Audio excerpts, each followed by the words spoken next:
Hello everyone and welcome, MovieManCHAD here with another movie review from the year 2017.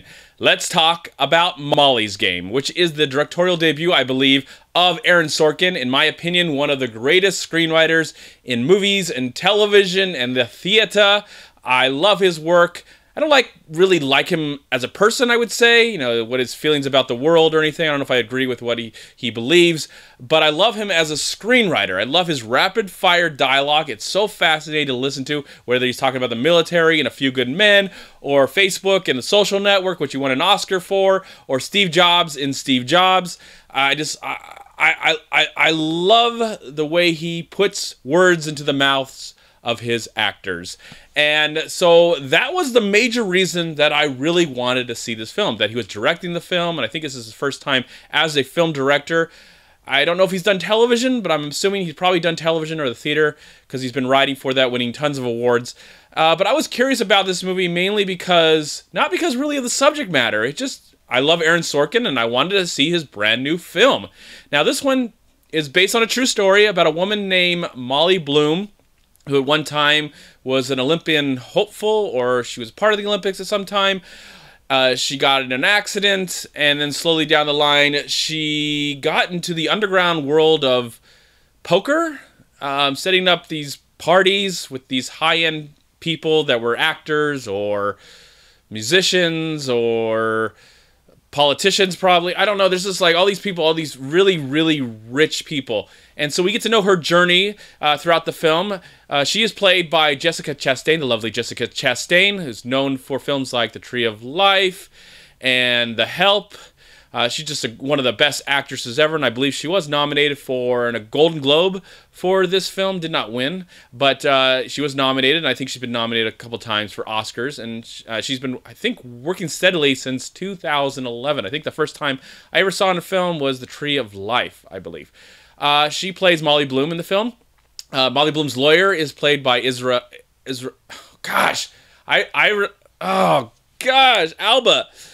Isra Alba? Oh my gosh, I'm so sorry I'm butchering your name. You're a great actor, and I love your work, and I'm sorry. I apologize.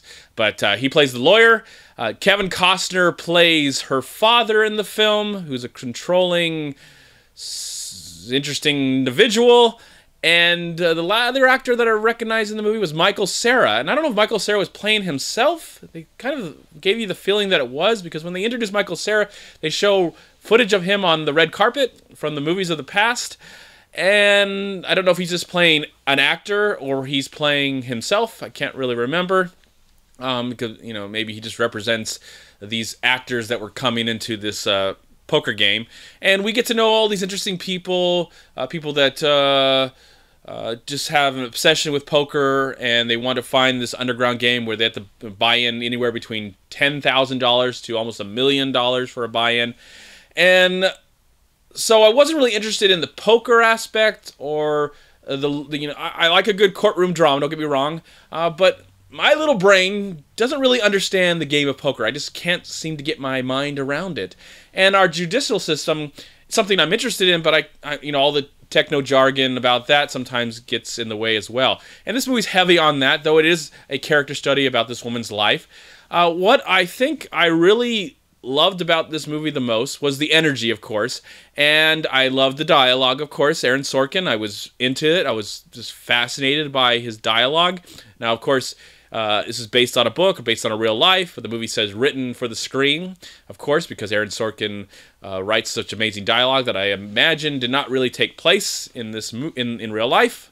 Just his interesting, fast-paced dialogue that's so fascinating to watch that even if it's a movie I don't really love, I still want to see it again because I want to hear all the dialogue again. I want to try and understand it. Maybe next time I watch it, next time I watch this film, which I would watch this film again, I really did enjoy it, I would watch it with the subtitles so I can get all the dialogue. But I can't say that I found it somewhat interesting, you know, the poker game aspects and what she's doing, and then when she has to go to court for specific reasons that are told in the film. And if you don't know, like I didn't know, maybe it's not, no, I don't want to really spoil it here in this review. That's interesting, and it kind of goes back and forth and tells a little bit about her childhood and a little bit about her experiences in the Olympics, Winter Olympics.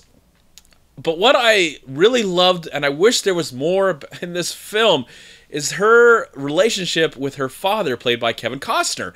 That was so fascinating because Kevin Costner, as his father character, he was great. He reminds us why we love Kevin Costner. He's not in the movie that much. I'm sorry to spoil that, at least. I wish he was in the film more. I thought that was the most interesting aspect. You know, the dialogue between Idris Elba and Jessica Chastain is great, and her journey through this world of underground poker games is great. But those little moments where she's talking with her father, and he's a shrink, I think, and how he's psychoanalyzing her throughout her entire life, and of course she's got siblings, and it seems like he was more hard on her, and for the reasons they do explain eventually. I'm not going to spoil in this movie, but there are reasons that he was harder on her, and I just felt that was so shocking how demanding and intense he was with his daughter. And maybe that's what drove her to be so ambitious and go on this journey. You know, a journey that I mean, as a human being, it's not something I'm really into. You know, I would like to make money to help support a family, to help live a comfortable life, but I don't need to be rich and famous and feel like I have to have all this money, overflow of money, just enough to get by. So it's interesting to watch this as an audience member, to watch someone's life and how their ego and their ambitiousness can get in the way of what matters most about life. I don't know if there's an ultimate message about that at all. I didn't really get that. I don't think there's a clear message about it. I just think this movie's trying to show, you know, a strong woman that has lots of great ideas, and Jessica Chastain is a strong actress, and she's great as being a strong woman in this film, and you believe that throughout the entire film. And I thought the rest of the cast was really good. Again, the big star of this movie, in my opinion, is, of course, Aaron Sorkin's wonderful dialogue. And that would be the major reason that I would highly recommend this film. And it's handled well. Of course, I think Aaron Sorkin, after this film, will probably direct more movies. Even if the movie doesn't make much money, I think his name is a brand, and people will know about it through his television and through his movie script. And he's won multiple awards, Oscars, probably Tonys and Emmys and the like. But that's what really grabbed me the most about this film ultimately, and why I would give it a solid, great recommendation. Definitely something worth seeing. I don't know if it's worthy of awards or anything. You know, probably the script from Aaron Sorkin. I don't think it should win because, of course, Aaron Sorkin. It's a great script, but of course, I feel like the story is not as interesting as I hoped it would be. But interesting enough to make a very interesting, watchable film. The movie is 2 hours and 20 minutes. I probably would have shaved off about 20 minutes. It's a little too long in the final act. But overall, a very entertaining, interesting, great time. And for that, I am going to give Molly's Game, I will give it 3.5 stars out of 4. Oh, I forgot to mention, I did mention that Michael Cera was in this film. But I wanted to say that he was excellent in this movie and showed that he is not just some geeky looking guy, that he is a pretty good actor, and I hope he gets more work after this film. I thought he was very convincing of if he was playing himself or just playing the actor of the film that would love poker, but I felt like his performance was also one of the best things of this movie. So great job, Michael Cera. I hope to see you more in films in the future and television once again.